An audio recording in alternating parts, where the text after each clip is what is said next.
ஒரு சிறிய கிராமத்தில் ஆரவ் என்ற குழந்தை வாழ்ந்தான். அவனுக்கு காட்டின் விலங்குகள், மரங்கள், பூக்கள் எல்லாம் ரொம்ப பிடிக்கும்.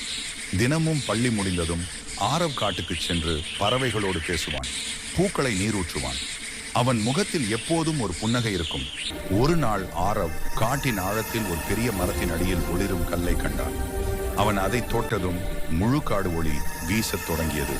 காற்றில் சிறிய துளிகள் நடனமாடின, மரங்கள் மெதுவாக அசைந்தன. அந்த ஒளியில் இருந்து ஒரு சிறிய தேவதை தோன்றினாள். அவளின் பெயர் தாரா. அவள் மென்மையாக சொன்னாள், ஆரவ், நீ எங்களை காப்பாற்ற வர வேண்டியவன். ஆரவ் குழம்பி கேட்டான், நான் என்ன செய்யணும்?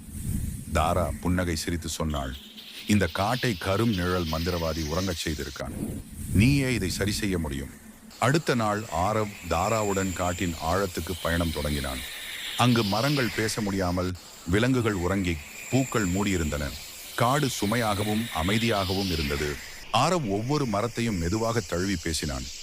எழுந்து வா என் நண்பனே, உன் காற்றை உணரணும். அவனது வார்த்தைகளுக்கு மரங்கள் மெதுவாக அசைந்தன, பறவைகள் மீண்டும் பாடின, காடு வாழ்ந்தது.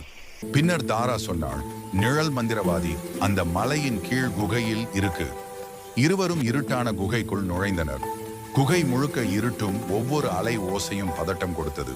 அதே சமயம் தேவதை ஆரவின் தோளில் பறக்கின்றாள். அங்கிருந்து ஒரு மோசமான குரல் முழங்கியது, இங்கே யாரும் ஒளி கொண்டு வர முடியாது. நான் எல்லாவற்றையும் இருளாக்குவேன். கரும் நிழல் மந்திரவாதி தோன்றினான். அவன் சிவப்பு கண்கள் தீப்பொறியாக ஒளிர்ந்தன. ஆரவ் அஞ்சாமல் இருந்தான். அவன் இதயத்தில் இருந்த ஒளி துளியை உயர்த்தினான். ஒளி முழு குகையில் பரவியது. மந்திரவாதியின் கண்களில் அற்புத ஒளி விழுந்தது. அவன் இருளை விட்டுவிட்டு மனிதராக மாறினான். நான் பொறாமையால் தவறு செய்தேன் என்று அவன் சொன்னான். மந்திரவாதி மன்னித்து சக்தியை நல்லதற்காக பயன்படுத்தினான். காடு முழு ஒளி பரவியது. மரங்கள் மலர்களால் நிரம்பின, பறவைகள் பாடின, விலங்குகள் சீந்தன. ஆரவ், தாரா இருவரும் புன்னகைத்தனர். வானில் நட்சத்திரங்கள் ஜொலித்தன. ஆரவ் வீட்டுக்கு திரும்பி அமைதியாக உறங்கினான்.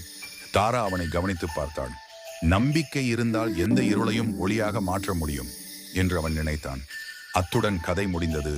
வானம் அமைதியாக, ஆரவ் சுகமாக உறங்கினான்.